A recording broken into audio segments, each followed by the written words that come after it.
সহজে একটি ছবিকে আপনি সুন্দর করে নিতে পারেন। কন্ট্রোল জি বাটন প্রেস করে একটি লেয়ার করে নিব।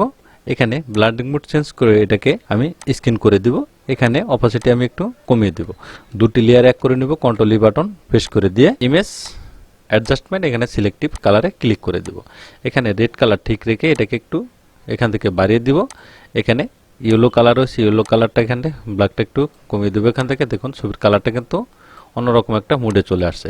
এখন এখানে নেচারে ক্লিক করে দিব, ন্যাচারাল ক্লিক করে দিয়ে এটাকে একটু এখান থেকে একটু কমিয়ে দিব, ওকে করে দিব। সিলেক্টে যাবেন, সাবজেক্টে ক্লিক করে দিবেন, করে দিবেন মাউসের রাইট বাটন ক্লিক করে এখানে ফেদার অপশন, ফেদার এখানে 3 রেখে ওকে করে দিব। এডিট লেয়ার মার্কসে ক্লিক করে দিব।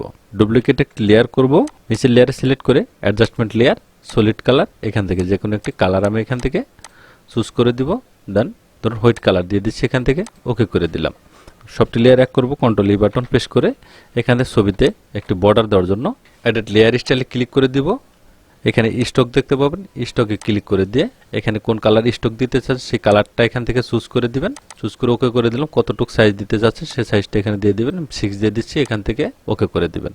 তাহলে দেখবেন এটি একটি বর্ডার কিন্তু এখানে হয়ে যাবে। থ্যাংক গাইস, ভালো থাকবেন সবাই।